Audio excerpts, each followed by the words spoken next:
Sir अलहमदुलिल्लाह sir. So last class में हमने चैप्टर 1 से स्टार्ट किया था. So we started the language of measurement. So इसके अंदर basically we studied what are the common terminologies which we are going to use throughout the course. And we started from fundamental units. So these are the main units like length, mass, time, current, temperature, light intensity, etc. So these are those units which actually appear in the physical quantities. And then we have derived units. So based upon the fundamental, by combining some of the parameters, some of the fundamental units, like in Coulomb, we have current and time. So we multiply current with respect to time, and we get a derived unit of Coulomb. Similarly, we get other parameters like power is a combination, is a multiple of voltage and current. And similarly, there are so many other derived units which are combination of uh, two or more parameters. Then there is a common terminology of accuracy, which is related to the instrument or equipment. And we say that if the measured value is close to the expected value or the true value, then we say that the instrument is accurate. And similarly, we have a precision parameter which measures the possibility of measurement, which is done again and again. If we measure the same parameter repeatedly again and again, and if the measured value comes out to be same, that means the equipment is precise. So similarly, we can calculate the precision of the equipment as if we have multiple readings available and the average value available to us, we can calculate the precision value. Then equipment may be sensitive to environmental effects, be it temperature or light or humidity. If the equipment or instrument is affected by the environmental change, then we can call it that equipment is very sensitive to the change of the environment. Similarly, we may have resolution of the instrument, and that resolution means how much smaller change is possible to be detected in the instrument, and that smaller value is called resolution. For example, if meter is reading 5.15 volts, and there is a sudden change in the voltage value, and it becomes 5.16. That means the equipment has a resolution of 0.01 volt, and if the change is smaller than that, and instrument cannot read that change, then the resolution may be not enough to measure that or detect that change. Then we have error in the reading, and that error could be absolute error, means we are expecting some values, but the measured value is different from that. So the absolute error reads the difference between the expected value and the measured value. Then we have a percent error, in which we compare the absolute error with the expected value, and that comparison makes it a normalized error or a percentage error. So that means absolute error is how much compared to the expected value. If the percentage error is zero, that means there is no difference between expected and measured value. Both are same. Then we have a range and span. So range means the minimum and maximum scale between that scale we can read a value, and that is called a range. And span is a numerical value between minimum to the maximum scale value. Then we have significant figures. Most of the time we want to be as accurate as possible, and in that case we don't want to miss any value that is displayed on the meter. But in sometimes we have insignificant values like 10.70 or 0.01. So after zero, there's whatever the value is there, that is not so significant. So therefore, we can neglect that. Similarly, sometimes we can round up the figures. If the figure after decimal is higher than 0.5, then we can round it to the higher value, higher side. And if that is less than 0.5 or 5, any decimal place, then we can go for a lower side of the closest value. Sir, if it is exact 0.5, then what will do? Then it's up to us, up to the reader. It can be rounded off to the higher side or to the lower side. Both possibilities are there. ठीक है, mostly जब भी 0.5 आ जाए तो हम उसको most of the cases हम उसको हायर साइड पे ही काउंट करते हैं. देयर इज आल्सो पॉसिबिलिटी कि आप उसको लोअर साइड पे ले सकें.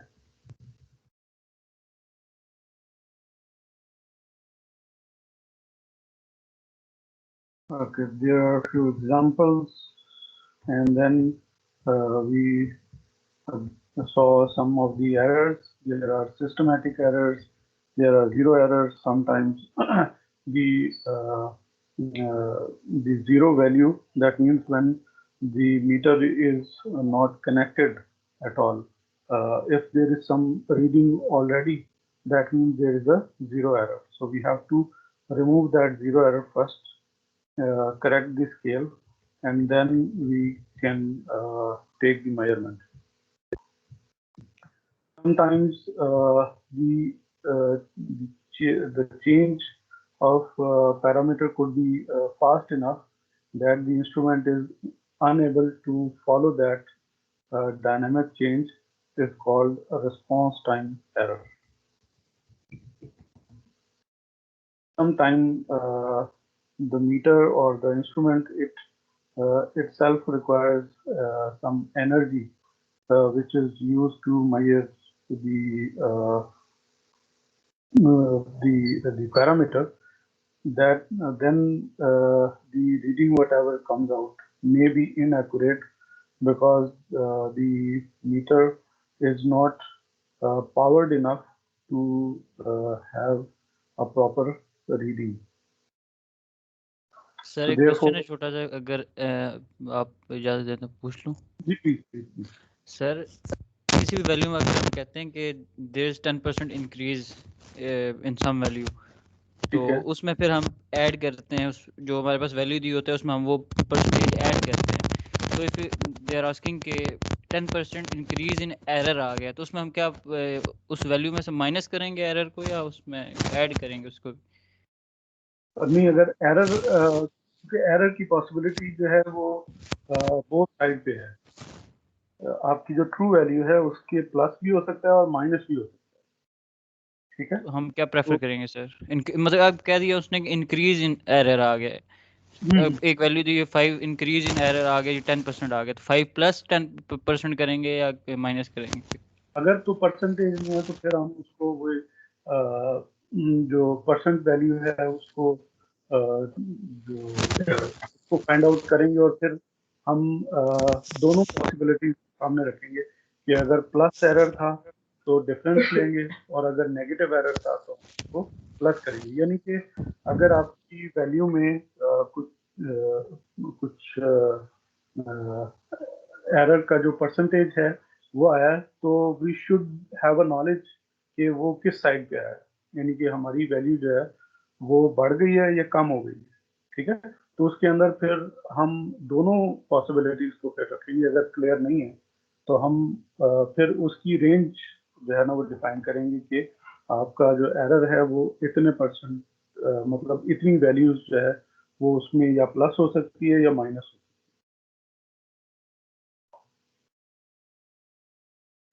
ठीक है sir. Similarly, we may have a random error, किसी नॉइज की वजह से भी हो सकते हैं, एम्बियंट इन्फ्लुएंस हो सकता है, there could be back flash, so mechanical problem हो सकती है, प्रॉपर डैम्पिंग ना हो, तो कुछ अनवांटेड चीजें हैं जो कि रीडिंग को अफेक्ट कर सकती हैं। And there is always an human error, fact कि हम जिस वक्त रीडिंग ले रहे हैं उस वक्त क्या कंडीशन है, यानी कि लाइक कि अगर एनालॉग मीटर है और उस एनालॉग मीटर में हम जो हमारा देखने का जो एंगल है, we are looking at right angle और wrong angle, it's also depends on the on us how we are taking that reading, ठीक है। अगर तो क्या कहते हैं कि अगर आपका इक्विपमेंट जो है वो डिजिटल है, then there is a less chance कि आपको आपको जो विजिबिलिटी में आपको प्रॉब्लम हो तो वो हो, बट आप उसको किसी भी एंगल से देखें you can get a accurate. लेकिन जो एनालॉग मीटर्स हैं लाइक जिनकी नीडल्स वगैरह होती हैं, तो उस केस में the right angle is has to be there so that there is a less chance of error. Then we have accuracies and tolerance, because each instrument or each component, they also have their possibilities of small error. Like कि अगर हम resistor को भी देखें तो resistance की अपनी एक tolerance होती है. So it that means कि given the certain condition, जो resistance की value है it can be sometime higher or it can be sometime lower depending upon how much tolerance is mentioned by the manufacturer. Similarly, instrumentation की भी अपनी accuracy जो है वो affect हो सकती है, उसके अंदर कुछ inaccuracy का factor जो है वो आ सकता है, and that is also mentioned by the manufacturer.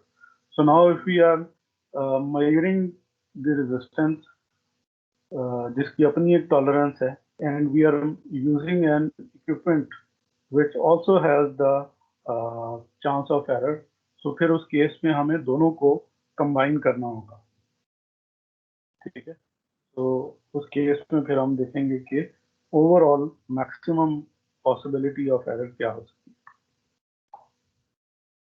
तो one is the maximum error or limiting error, and to find that we have to multiply the accuracy given by the manufacturer with the full scale value. Then we have a percentage error. Full scale value sir क्या हुई? तो full scale value होगी जैसे कि अगर मेरे पास metre है from 0 to 100 volts, तो 100 volt is the full scale value.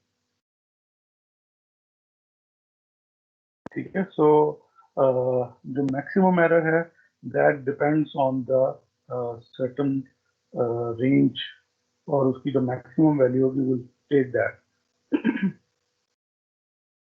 like आपने यूज किए होंगे DMM, तो DMM के अंदर आप जो है वो रेंज सेलेक्ट कर सकते हैं, ठीक है, और जो रेंज जब हम सेलेक्ट करते हैं तो उसके ऊपर एक नंबर मेंशन होता है and that number is the full scale value,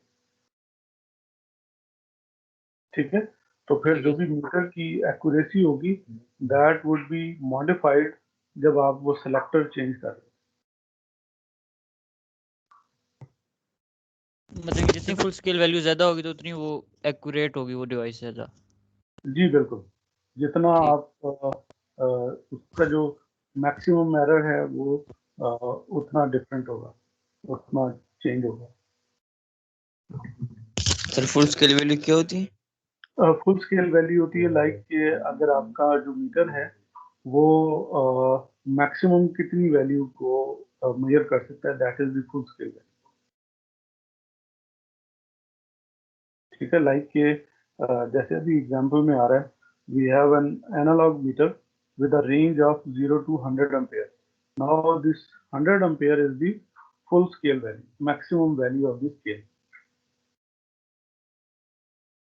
ठीक है, so second is the percentage error. सही है, so percentage error is basically depends on the scale reading, कि हमने हमारे जो रीडिंग है वो कितनी है और उस रीडिंग के अंदर क्या जो है वो पॉसिबिलिटी है ऑफ मैक्सिमम, ठीक है। तो हम मैक्सिमम एरर को कंपेयर करें विद द स्केल रीडिंग जो हम रीड कर रहे हैं इंफॉर्मेशन और पैरामीटर की वैल्यू, और उसको हम 100 से कंपेयर कर लें तो फिर ये हमारा परसेंटेज एरर का। सर ये एक्यूरेसी हर डिवाइस की अपनी अपनी होती है? जी बिल्कुल, मैन्युफैक्चरर जो है वो आपको मेंशन कर देता है कि जो इंस्ट्रूमेंट है ये कितना एक्यूरेट है और इसमें कितनी इनएक्यूरेसी है। ये जो स्केल रीडिंग है ये फुल स्केल रीडिंग है? नहीं, स्केल रीडिंग जो एक्चुअल रीडिंग है, यानी कि मेरे पास फुल स्केल के दरमियान में कोई वैल्यू है जो कि मैं रीड कर रहा हूँ, तो फिर आई विल कैलकुलेट के व्हाट इज द चांस और how much is inaccuracy in that scale reading, ठीक है। So let's look at the example और इसमें हमें क्लियर होगा। So we have an analogue ammeter whose range is from 0 to 100 ampere and its stated accuracy is 3%, यानी कि इसकी जो भी रीडिंग थी that is accurate up to 3%. So of full scale, and it's reading now 30 ampere. That means कि in between that range we are measuring some true value, and within that true value how much is the possibility of error, ठीक है। So we have to find out the maximum error or limiting error and the percentage of error with respect to the reading value, ठीक है। So we have 3% accuracy with respect to full scale and full scale value is 100 ampere. So that is कि जो maximum chance है किसी भी value में error हो तो वो 3 एम्पेयर तक का एरर हो सकता है, ठीक है।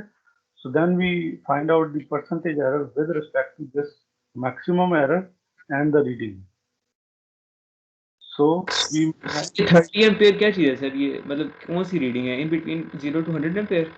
जी ये हमने मेजर किया ना जो वैल्यू, ये मेजर्ड वैल्यू जो है वो 30 एम्पियर, ठीक है।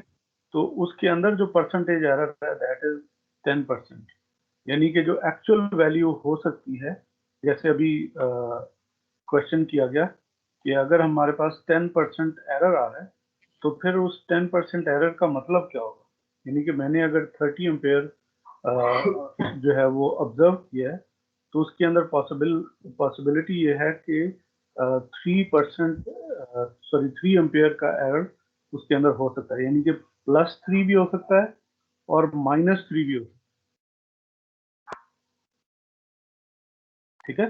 तो मेरे पास फिर एक जो रीडिंग है उसकी एक रेंज आ जाएगी, यानी कि मेरी एक्चुअल वैल्यू जो है वो उस रेंज के अंदर कहीं पे लाई कर रही है, ठीक है। और वो रेंज हम कैसे लाएंगे, वो 3 एम्पेयर ऐड कर दूं तो 33, 3 एम्पेयर सब्ट्रैक्ट कर दूं तो 27, यानी कि जो ट्रू वैल्यू है, actual value, that is lying in between 27 and 33।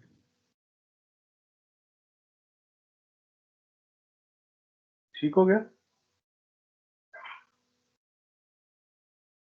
Yes, sir.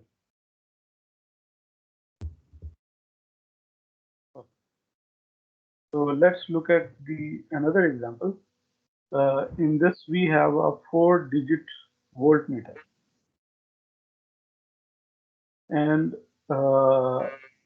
in this 4-digit voltmeter we have accuracy of ±0.02%, ठीक है।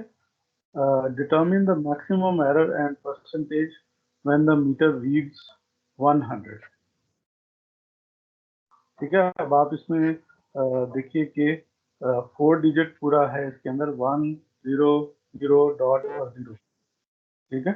So all 4 digits are there, so therefore we can find the inaccuracy, maximum error and the percentage error by multiplying this 100 volt and the accuracy of 0.02%, so we get a value of 2.1, और इसके अंदर उन्होंने ये भी mention किया है +1 count, ठीक है।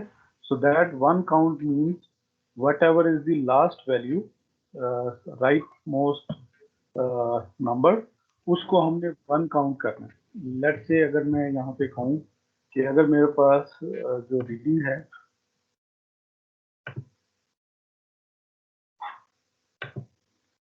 ये अगर होती 1000, ठीक है, तो +1 काउंट मीन्स के इसके अंदर मैं फर्दर जो लास्ट डिजिट है उसमें 1 ऐड करूंगा, ठीक है। सिमिलरली यहाँ पे हमारे पास जो करंट एग्जांपल है इसमें सॉरी, इसमें जो 1 काउंट है that is after the decimal, so that 1 count is 0.1, ठीक है।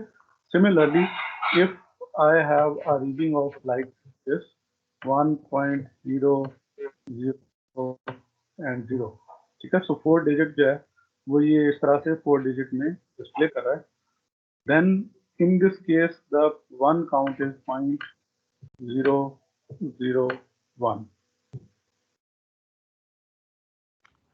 ठीक। सो आई होप कि आपको ये +1 काउंट का क्लियर हो गया। So therefore now the maximum error is 2 as per our previous formula, +1 count we are going to add into it, ठीक है। So therefore the maximum error becomes 2.1. And now if we look at the percentage error, we have maximum error 2.1 and the scale reading is 100. So therefore we are getting a percentage error of 2.1%. Okay, so that means the meter or the true value could be in between 102.1 and on the low side it could be 92 है 98 और 97.9. Excuse me sir, तो जी please. Sir जो last example कराई थी sir, इसमें हमें 3% accuracy उसने दी हुई थी सर, तो उसको हमने फिर 3/100 करके 0.03 किया था सर. यहाँ पे इसने 0.02% गिवन किया हुआ है, तो उसको फिर उसने डायरेक्ट लिख लिया सर. मीटर की जो रीडिंग है वो चूंकि 100 के साथ आ रही है ना, तो इसलिए वो डायरेक्ट वही चीज आ गई. फिर वैल्यू कुछ और होती तो फिर हम राइट सर, जी. क्लियर है. ओके. सिमिलरली अगर हमारा मीटर ऐसा है जो कि बेसिकली फ्रीक्वेंसी की इंफॉर्मेशन दे रहा है, ठीक है. सो फ्रीक्वेंसी में अगर हम फ्रीक्वेंसी की बात करें तो यहाँ पे एक टर्मिनोलॉजी यूज होती है विच इज कॉल्ड पार्ट्स पर million, which is called ppm. ठीक है. और ये जो पीपीएम है this is very important parameter, और ये काफी सारे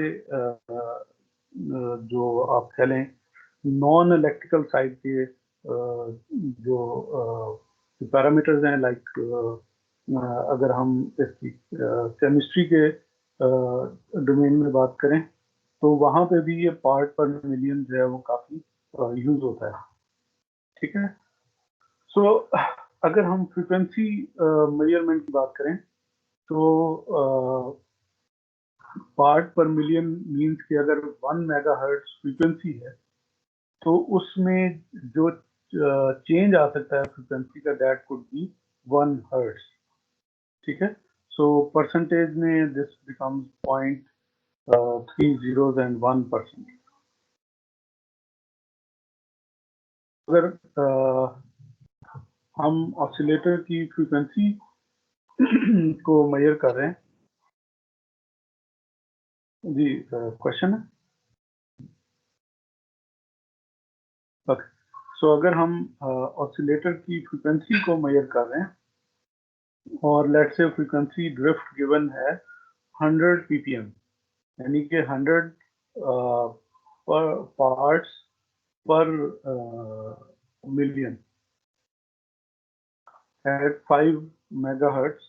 तो फिर हम maximum frequency drift and the maximum percentage drift, we can find that out. So the maximum frequency drift is 100 ppm, which is 100 hertz, divided by 1 megahertz, which is the parts per million, and multiply by the frequency we are measuring. So therefore the drift could be of 500 hertz. So अगर हम million. Sir ये 1 megahertz ये क्या चीज है? ये frequency है. जैसे मैं यहाँ अभी दोबारा बताऊं कि पार्ट्स पर मिलियन. ठीक है. पार्ट्स पर मिलियन, और मिलियन इसमें क्योंकि हमारा जो मेगाहर्ट्ज फ्रीक्वेंसी है that is also a million, right. तो अगर 1 ppm है तो 1 हर्ट्ज पर 1 मेगाहर्ट्ज, लेकिन यहाँ पे हमें जो ड्रिफ्ट है दैट इज गिवन 100 ppm. ठीक है. यानी कि 100 पार्ट्स पर मिलियन. और अगर हमारा उसको देखें 1 हर्ट्ज पर 1 मेगाहर्ट्ज था और यहाँ पे 100 है, so therefore we have a drift of 100 hertz पर 1 मेगाहर्ट्ज. ठीक है. और टोटल फ्रीक्वेंसी जो हम मेजर कर रहे हैं दैट इज 5 मेगाहर्ट्ज, यानी कि we have 5 times of 100 ppm. So therefore the drift is 500 hertz. I hope कि ये clear हुआ पॉइंट.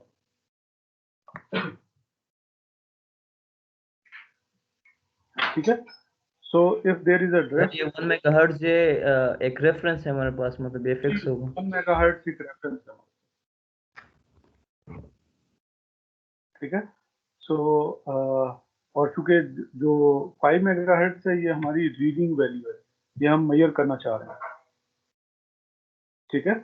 तो जो मेजरमेंट की वैल्यू आ सकती है, जो रिजल्ट आ सकता है हमारे पास, वो इसके दरमियान में कहीं आ सकता है 4.995 एंड 4.0005 मेगाहर्ट्ज, ठीक है।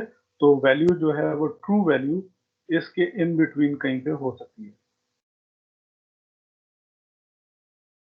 ठीक है। तो उसका परसेंटेज ड्रिफ्ट उसी तरह कि maximum error is 500 hertz compare to the total value 5 megahertz, जो कि हम मेजर करना चाह रहे हैं, and compare to and turn it into 100%.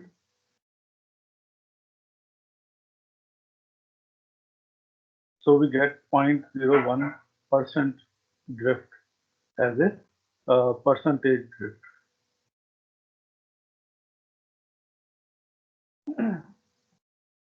Ji, clear हुआ? सर ये 4.995 और 5.005 ये किस तरह ये? ये हमने इसमें प्लस या माइनस किया है। सर क्या चीज़ हमने प्लस माइनस? देखिए हमारी जो रीडिंग वैल्यू है वो है 5 मेगाहर्ट्ज, इसको हमने रीड करना, ठीक है। तो इसके अंदर जो पॉसिबिलिटी है एरर की वो है 500 हर्ट्ज,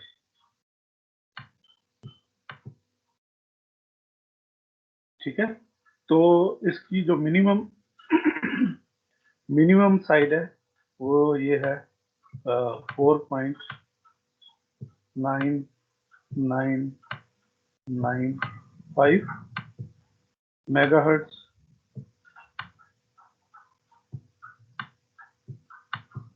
और इसकी जो हायर साइड है, यानी कि अगर मैं 500 हर्ट्ज को माइनस करूं तो ये वैल्यू आ जाएगी, और अगर इसको मैं प्लस करूं तो ये आ जाएगा।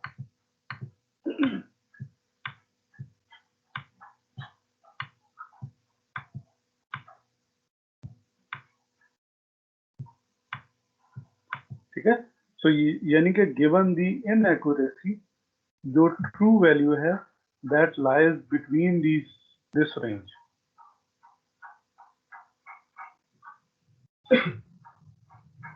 Hope it is clear now.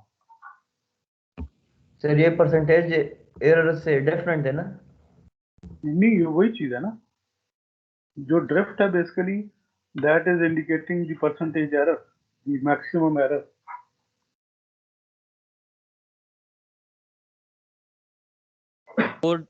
Sir ये अब तो 4 डेसिमल प्लेसेस हम इसलिए लेते हैं कि पीपीएम हमारे पास 10⁻³ के इक्वल होता है।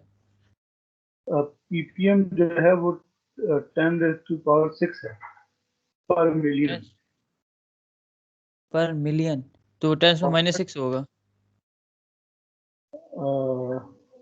क्योंकि आप इसको वो 10 मेगा, या राइट, बिल्कुल ऐसे ही 10⁻³ होता है सर, -6 कह लेंगे, -6 ठीक है। 1/1 मेगाहर्ट्ज आप देखते हैं ना, जैसे ये यहाँ पे तो डिवाइडेड बाय 1 मेगाहर्ट्ज हमने इसीलिए किया है मेरे ख्याल से इसीलिए किया है क्योंकि वो पर मिलियन पीपीएम हम में। कि पर मिलियन कितना चेंज आ रहा है। जी सर।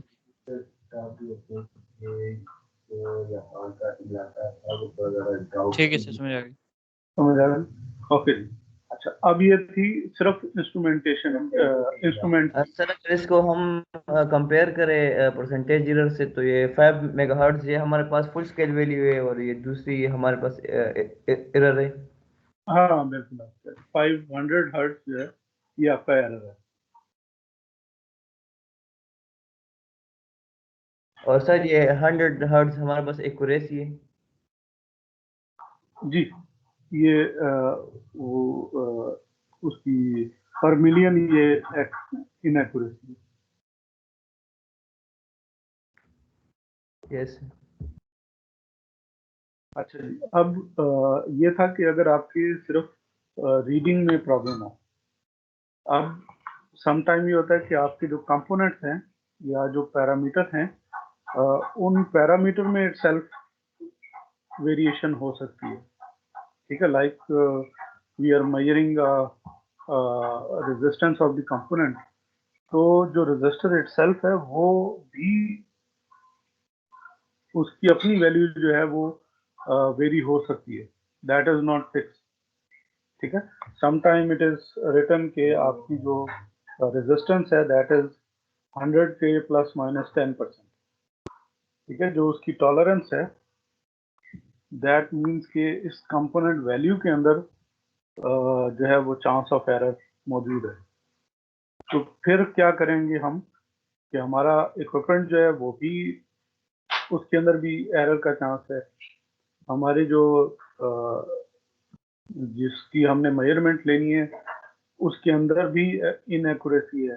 तो फिर हमारी जो इनएक्यूरेसीज हैं वो एड अप हो जाएंगी, डबल हो जाएंगी। तो लेट्स लुक एट दैट। ठीक है जी, सो हमारे पास we have a DC volt meter and DC voltage across the resistor, जिसकी जो टॉलरेंस है that is plus minus 10%, and the instrument we have has accuracy of 3%, plus minus 3%. ठीक है, so what would be the maximum percentage error if we want to determine the power dissipated by the resistor? ठीक है, so power dissipation of a resistor is V square by R, and we want to find out the error in that calculation of power. So now here we have the voltage measurement, जिस instrument से हम major करेंगे voltage, उसमें 3% का error है। so therefore, and we are taking at V square, so therefore that error is going to be add, so 3 plus 3 6% आपका error हो जाएगा अगर हम वोल्टेज मेजर कर रहे हैं। ठीक है, and then we have a resistor as well, जिसकी अपनी जिसका अपना जो एरर है दैट इज आल्सो 10%। ठीक है, so we combining all these errors and the maximum error is 16%. ठीक है, so if the voltage across the resistor is 100 ohm resistor is 50 volts. ठीक है, तो 50 volts square divided by 100 ohm, so the power is 25 watts. ठीक है, 50 square is 25 100 and 100 is cancelled out, so we end up with 25 watts. So 16% plus minus means that 16% of the 25 is around 4%. Sorry, 4 watts. So the range of true value could be around 21 and 29 watts. So true value could lie in between this range. Sir ये maximum percentage error के साथ 2 क्यों multiply किए? जी, ये maximum percentage error के साथ 2 multiply किए क्योंकि हम 3% वो 2 दफा है ना, तो इसलिए उसको 2 से मल्टीप्लाई करें, यानी कि जो वोल्टेज हम रीड आउट कर रहे हैं उस वोल्टेज के अंदर जो एरर है वो 3% का एरर है।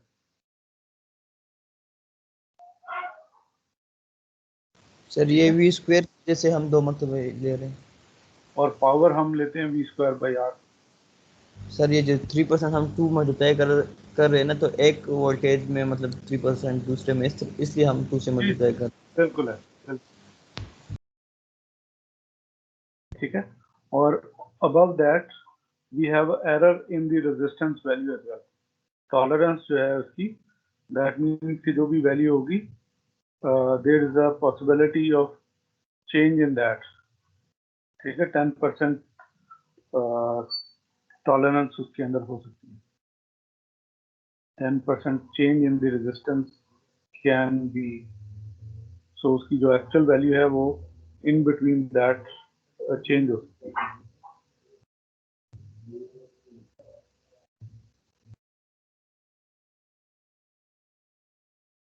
ठीक हो गया।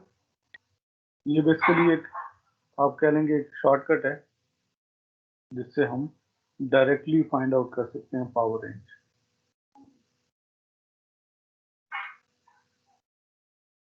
हाँ जी, चलें आगे। Yes.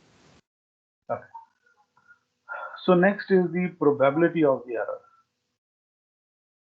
How much chance is that the error can occur? और उस चांस के लिए फिर हम क्या करते हैं?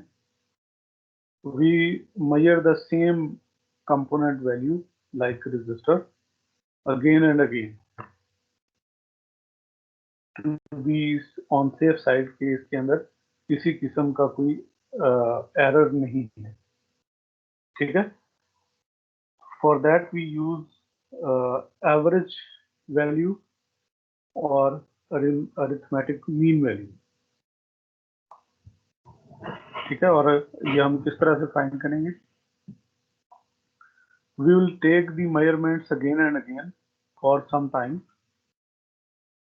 Then n is basically the number of measurements taken for the same component or a same condition, ठीक है। और ये भी हो सकता है कि हमारे पास सेम मैन्युफैक्चरिंग के सेम रजिस्टर्स जो हैं, हमारे पास multiple types of multiple components of the same resistance value वो अवेलेबल है, और हम सबको वन बाय वन करके उनकी रेजिस्टेंस चेक करें, and there is a possibility कि उनमें जो है वो चेंज आ जाए, आल्दो के वो सेम बैच, उनका जो मैन्युफैक्चरिंग बैच है दैट इज सेम, ठीक है। तो उसमें फिर हमारे पास जो एवरेज वैल्यू है that is basically the sum of all the readings divided by the total number of readings or the components, whatever you can name it.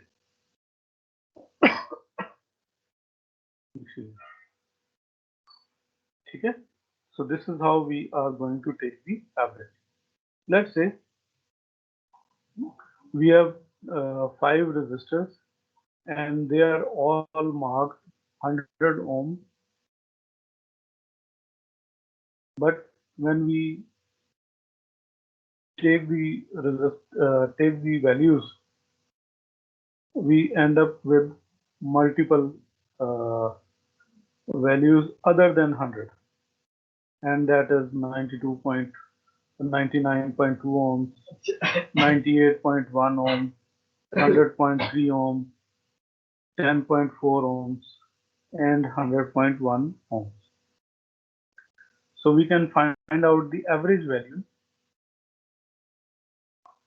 by summing up all the numbers, all the values, all the readings, and divide by the total number of readings. This is how we get the average value. Then we find out the deviation from the average value. How much each value is deviated from the average.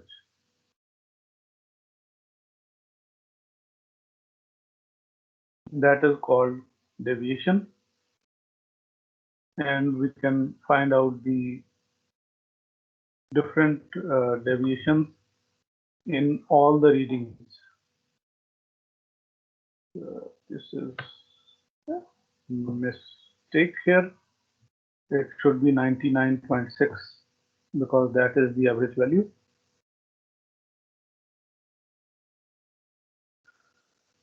So E in the reading compared to the average value, everyone has its own deviation.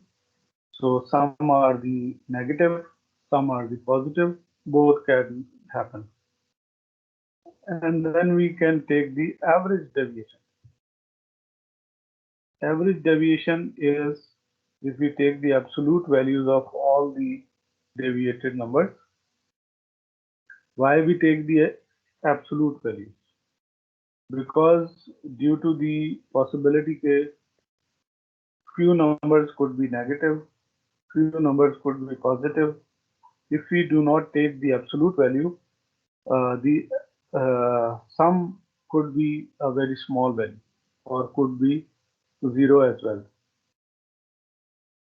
Okay, so therefore we take the absolute values of all the deviations, sum up them, and divide the total number divided by the total number of readings, and we get the जी sir ये absolute value कैसे निकाली आपने sir? Kindly एक repeat करते हैं.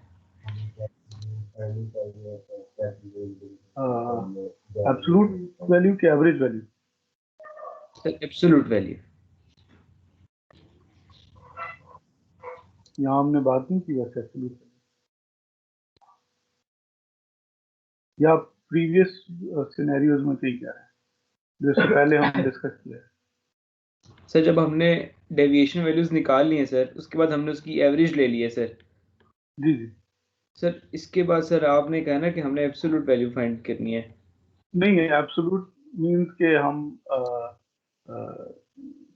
ये दो वर्टिकल लाइंस जो हैं they indicate the absolute value. अच्छा, मतलब वैल्यू हमने वही वाली पुट करनी है जो D1 की आई है एग्जैक्ट. ये उसका साइन जब जो है वो हमने इग्नोर कर देना. Right sir.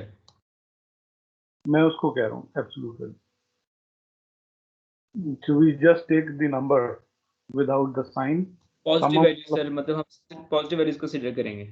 जी हम सिर्फ उनकी वैल्यूज को कंसीडर करके उसको सम अप करके और फिर टोटल नंबर ऑफ रीडिंग्स पे डिवाइड कर देंगे. That gives us the average deviation. Sir ये जो आपने एग्जांपल 1-3 में किए डेविएशन जो आपने ये जो फाइंड की इनकी वैल्यूज कहाँ से आ गई? एवरेज से हम माइनस. जी एवरेज से माइनस. और ये जो हमें फर्स्ट रो में जो वैल्यूज गिवन है फर्स्ट कॉलम में ये गिवन होंगे. जी ये लेफ्ट साइड वाली जो है ये वैल्यूज आपको गिवन है. इसकी एवरेज वैल्यू आपने फाइंड की. उसके बाद फिर जो डिफरेंस दिया था ये आपको डेविएशन की वैल्यूज आ. और उसके बाद फिर हम इसकी एवरेज डेविएशन जो है वो फाइंड कर सकते हैं. We sum up all of the deviations divided by 5, which is the maximum number of the deviations, and we get the average deviation.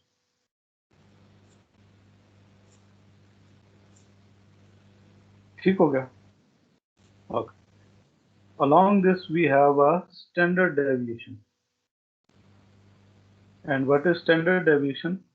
It is basically the root mean square of the deviation. इस तरह से है ये. Basically we take the average value, take a negative or a difference from actual value and the average value, and that is basically the deviation. Take the square of that deviation, sum up with all the deviated values divided by maximum number of deviations, and then take the square root. This is called standard deviation.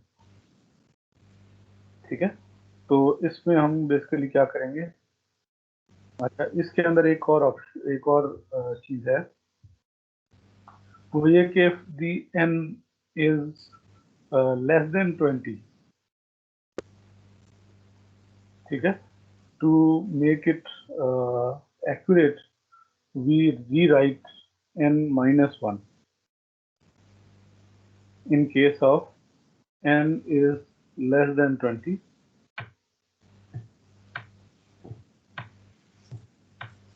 ठीक है, तो उसके लिए फिर ये जो formula है ये थोड़ा सा मॉडिफाई होगा और डिनोमिनेटर में we will have a n minus 1.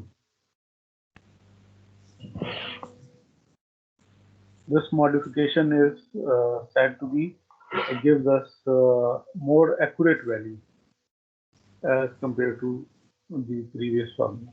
ठीक है, सर जब So, n basically less sir हम than ये 20 कहना चाह रहे किसमें होगा? one by one please. Sir जब n 20 से लेस होगा सिर्फ इस केस में ये काम करना है? जी बिल्कुल, और बल्कि आप इसमें इक्वल भी करें 20 एंड लेस, तो उस केस में चलिए n minus 1 हम यूज करेंगे, but if number is greater than 20 तो फिर ये 19 जो फॉर्मूला है इसको हम फॉलो करेंगे, फिर हम -1 यूज नहीं करेंगे. ठीक है, so in this case the standard deviation could be found as 0.4, which is basically the D1. Then we have 1.5 as D2, 0.7 as D3, 0.8 as D4, and 0.5 as D5. ठीक है, तो ये सारी जो डेविएशन हमने पीछे काउंट किए उनको हमने स्क्वायर किया, सम किया, n से डिवाइड किया. अब n जो था वो आपके पास 5 था, लेकिन हमने यहाँ पे 5 minus 1 कर दिया, so that the values are less than 20. ठीक है, so now we have standard deviation 0.97 ohms.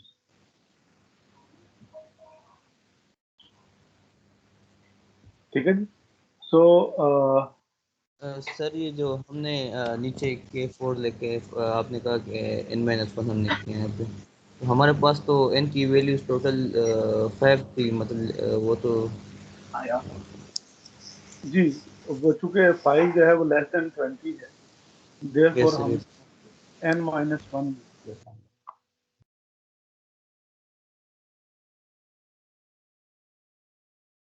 ठीक हो गया, यहाँ पे बेसिकली हम कर रहे हैं n minus 1.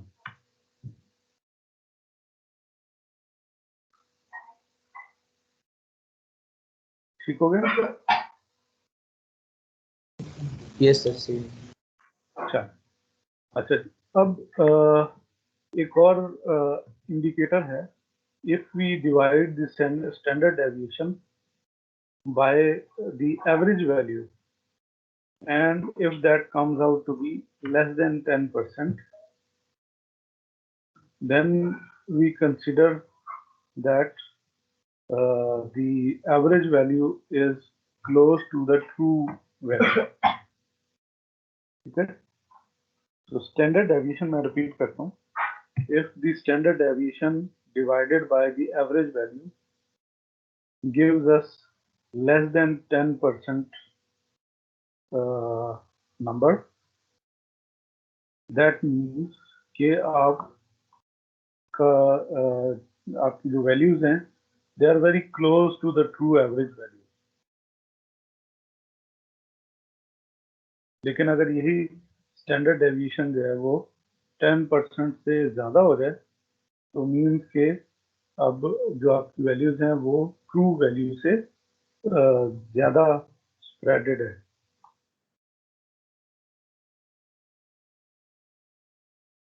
ठीक हो गया यहाँ तक?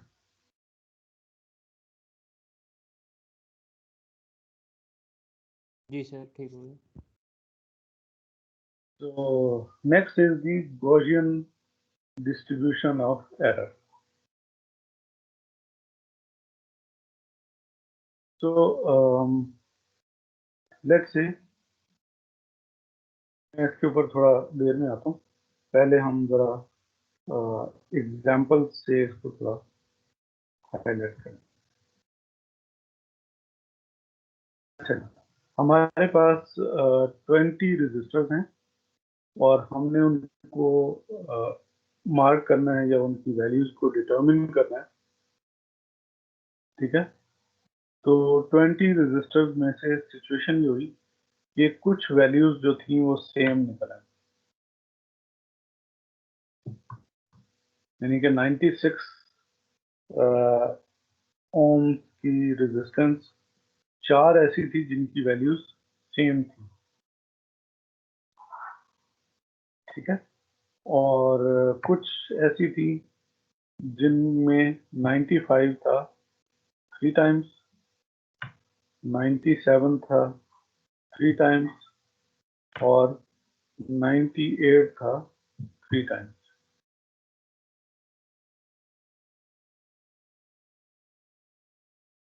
और कुछ ऐसी थी जिनमें 99 आया 2 टाइम्स और 94 आया 2 टाइम्स। ठीक, और कुछ ऐसी थी जो कि सिंगल थी और वो रिपीट नहीं हुआ, एंड दैट इज 93, 92 एंड 100। ठीक है, तो अब इसकी जो एक सर्टेन हिस्टोग्राम जो है वो बन सकती है, and that is like this. ठीक है, बाय द वे कि जो आपकी ग्रेडिंग होती है उसके अंदर भी कुछ इसी तरह का जो हिस्टोग्राम है वो बनता है, and it is not necessarily कि every time it is like this, a bell shape or Gaussian curve। ठीक है, अगर ये Gaussian curve हो तो it is said to be, यानी कि जो भी आप कंडीशन थी जिनके थ्रू हमने जो जो रिजल्ट आया, जो रीडिंग ली, that was a perfect one. ठीक है,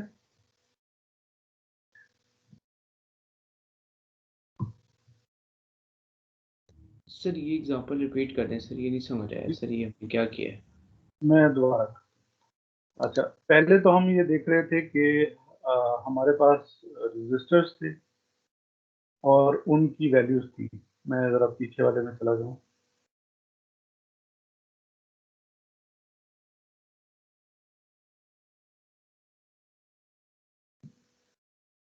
ये ठीक है, हमारे पास कुछ 5 रजिस्टर थे और इनकी वैल्यू जो थी मैन्युफैक्चरर ने कहा कि ये सब 100 ओम के रजिस्टर हैं।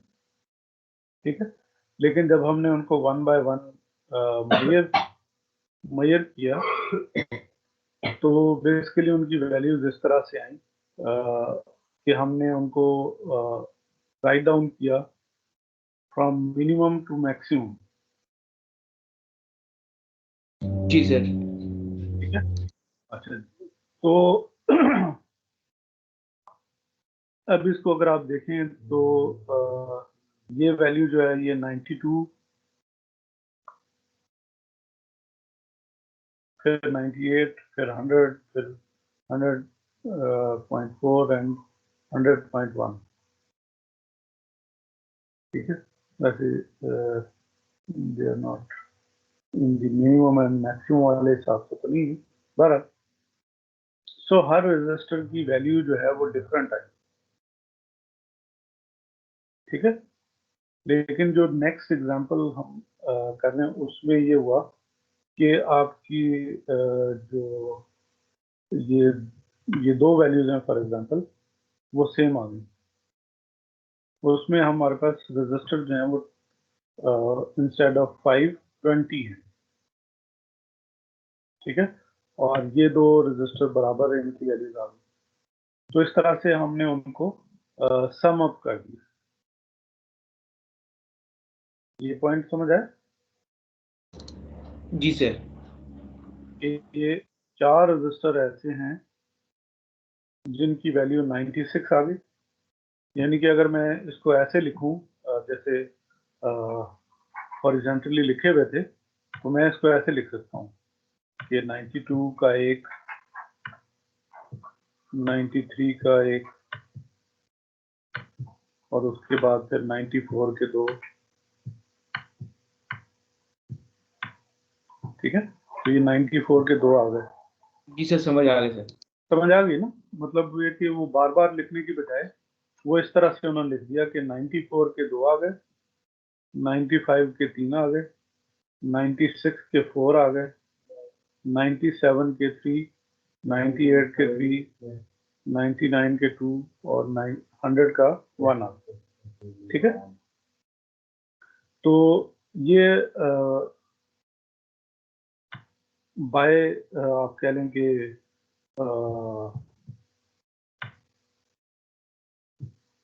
अकॉर्डिंग टू दिस, ये जो शेप है बेल शेप, ये इसके अकॉर्डिंगली जो है वो डाटा को मैनिपुलेट किया हुआ है, ठीक है।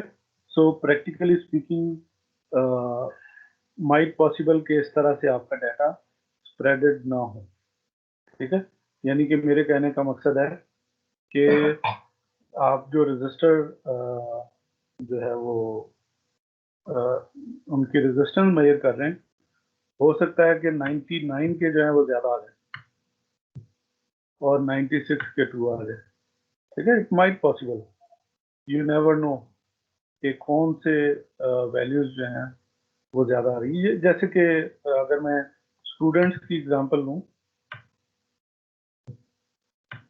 तो हो सकता है कि कुछ स्टूडेंट जो हैं वो 90 प्लस बैठे हों, कुछ स्टूडेंट 80 प्लस बैठे हों, कुछ स्टूडेंट जो हैं वो 70 प्लस हों, इसी तरह से आपके ग्रेड बनते हैं, ठीक है। तो all the time it is not necessarily के 90 प्लस में हमेशा 5 ही बैठे होंगे। हो सकता है कि 2 बंदे बैठे हों, हो सकता है कम भी बैठे हों, हो सकता है कोई भी ना हो सकती है ना पॉसिबिलिटी, ठीक है। तो इसी तरह से ये जो डाटा आया है, ये किसी और 20 लॉट को देखेंगे आप रजिस्टर्स की, तो उसमें ये वेरिएशन आ सकती है, ठीक है। बट अगर इस तरह की वेरिएशन आए तो that is called Gaussian curve, कि इसमें जो आपकी एवरेज वैल्यू है उसके नंबर सबसे ज्यादा हैं और फिर उसका एक स्प्रेड है, ठीक है। तो लेट्स गो अबाउट इट कि ये बेसिकली क्या इसमें होगा, ठीक है। और वो इस तरह से है कि जब हमने सारी वैल्यूज को कंबाइन किया, ठीक है, that comes out to be around 2000, ठीक है। तो क्योंकि 20 रजिस्टर्स थे और सारे के सारे 100 ओम के, तो obviously maximum value could be around 2K, ठीक है। लेकिन चूंकि कुछ में वेरिएशन इस तरह से थी कि देवर लेस देन 100, कोई भी इसमें 100 से अबव नहीं था, इट्स बाय चांस। किसी और लॉट में देखेंगे तो हो सकता है सारे के सारे 100 से अबव हो, किसी और लॉट में देखेंगे तो हो सकता है कि मिक्स हो। सो दोनों, हर तरह की पॉसिबिलिटी जो है वो डाटा के अंदर हो सकती है। So we take the average value by summing up all the readings of each resistor, or there are 20 resistors. तो जो average I that is 96.3। So because the number is 20, so यहाँ पे n-1 हम ले सकते हैं, और ऊपर हमने सारे स्टैंडर्ड डेविएशन कैलकुलेट करने के लिए पहले डेविएशन फाइंड की. सो 92 माइनस 96, यानी कि जो पहला रजिस्टर की पहले रजिस्टर की जो वैल्यू है दैट इज 92 ohms. तो एवरेज वैल्यू में से माइनस किया तो D1 आ गया. इसी तरह से सारी वैल्यूज को हमने एवरेज वैल्यू से उसका डिफरेंस किया, हमारे पास आयत डेविएशन जो है किया. सो सारी डेविएशन को पहले हमने एब्सोल्यूट किया, यानी कि उनके जो भी अगर नेगेटिव साइन थे वो हमने रिमूव कर दिए, और जस्ट नंबर्स को हमने उनका स्क्वायर लेके सारों को ऐड अप कर दिया, and that add up comes out to be 83.9. Sir जी सर, ये जो हमने अभी आपने लास्ट बात बताई थी कि when standard deviation divided by average value is less than 10% of the average value, तो सर ये फिर क्या शो करेगा? और वो उसकी तरफ मैं आता हूँ. अच्छा जी. सो डेविएशंस को हमने स्क्वायर लिया, सबको सम अप कर दिया, और चूंकि वैल्यूज जो हैं वो 20 है या 20 से लेस हैं, so we take the formula of n-1. ठीक है, तो सबको सम अप करके वी गेट. सर यहाँ पे हमने 20 क्यों नहीं लिया, 19 क्यों लिया है? वो मैं वही कह रहा हूँ ना कि n is less than equal to 20, so we still follow the n-1 formula. Okay sir. जब डेटा जो है वो इससे 20 से अबव होगा तो फिर हम डिवाइड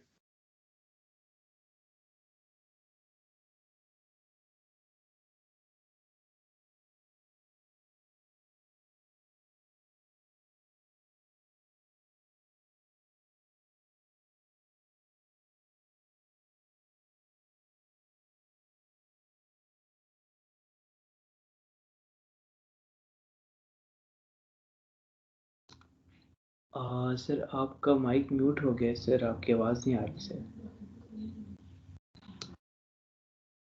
किसी ने आपको म्यूट कर दिया.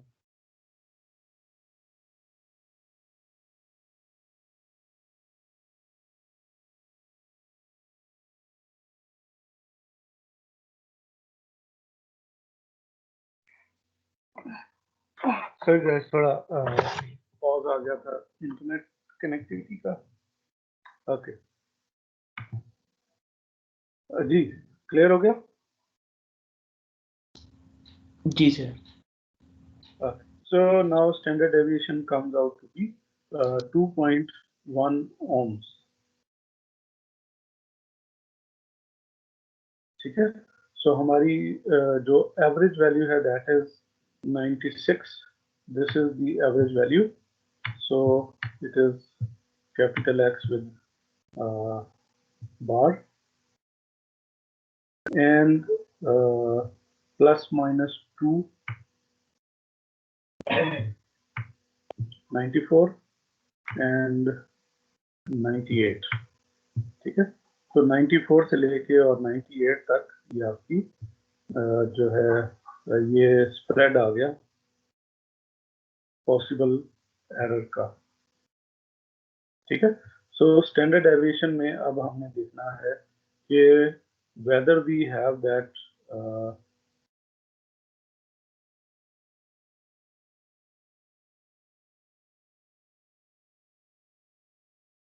जो हमने अभी बात की थी 10% की, so whether that is with in that 10% और नॉट. ठीक है, तो 2 डिवाइडेड बाय 96.3, तो ये चूंकि लेस देन 10% है, दैट मीन्स कि जो हमारा स्प्रेड है that is very close to the true value.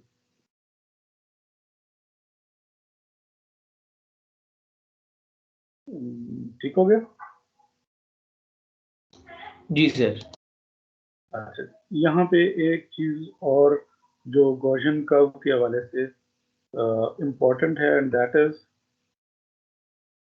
कि अगर आपकी जो नॉर्मल डिस्ट्रीब्यूशन है that comes out to be कि इसकी जो 68% रीडिंग्स हैं, if they lie within 1 standard deviation, that means कि आपका कर्व जो है ये नॉर्मली डिस्ट्रीब्यूटेड है और ये एक अच्छी चीज है। लेकिन अगर ऐसा ना हो तो फिर आपका जो कर्व है that is not normal distribution, abnormal distribution. And then if the readings are less than 68% of total value, ठीक है? फॉर एग्जाम्पल यहाँ पे हमारे पास हैं 20 टोटल नंबर्स हैं और उसकी जो रीडिंग्स हैं जो कि 1 स्टैंडर्ड डेविएशन के अंदर आ रही हैं, दे आर अगर हम इनको काउंट करें सो 94 पे 2 हैं, 95 पे 3 हैं, सो ये 5 हो गई, 5 प्लस 9 5 प्लस 4 9 हो गई, 9 plus 3 12 and 12 plus 3 it's around 15. So 15 out of 20 कितना हो गया? Almost 70%, right?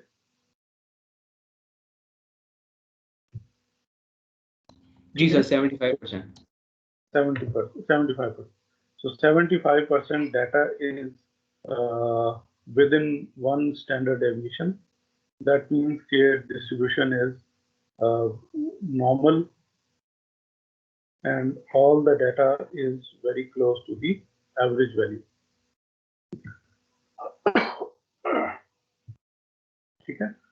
तो मोस्ट ऑफ द टाइम हो सकता है कि ऐसा ना हो, आपका जो डाटा है वो उसकी स्प्रेड ज्यादा हो और तो खैर अकॉर्डिंगली आपका स्टैंडर्ड डेविएशन भी ज्यादा होगा।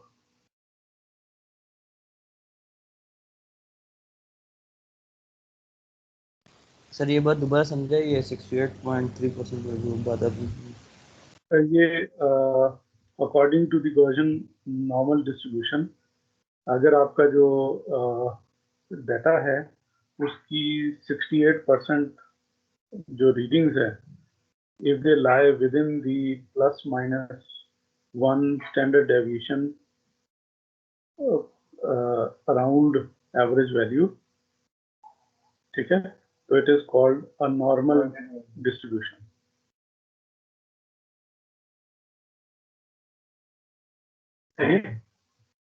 तो मोस्ट ऑफ द टाइम ये ऐसा हो सकता है कि आपकी 68 या इससे ज़्यादा वैल्यूज जो हैं वो उस एवरेज और स्टैंडर्ड डेविएशन के अंदर आ सकती है, ठीक है? अदर वे अराउंड भी हो सकता है।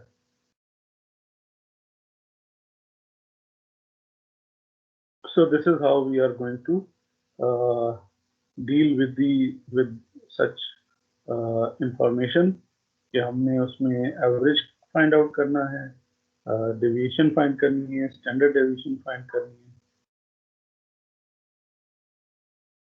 ठीक है? चलें, नेक्स्ट टॉपिक हमारा कोरिलेशन ऑफ इससे ज्यादा सर ये हम नेक्स्ट क्लास में पढ़ेंगे सर, वो फिर हम नेक्स्ट क्लास में करेंगे। Right sir. ठीक हो गया सर वो अटेंडेंस ले लें आप। यहाँ डाउनलोड कर लेते हैं। एक्सक्यूज मी सर, जी प्लीज। सर अगर 68.3 से ज्यादा हो गई तो फिर वो फिर भी नॉर्मल क्यों नहीं, लेकिन 68 से अगर कम हो जाती है तो फिर वो नॉर्मल डिस्ट्रीब्यूशन नहीं रहेगी।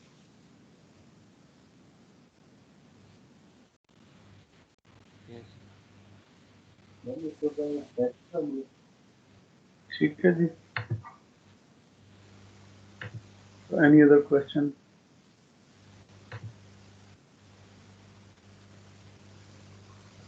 नो क्वेश्चन तो फिर हम नो यहाँ पे सर। स्टॉप करते हैं।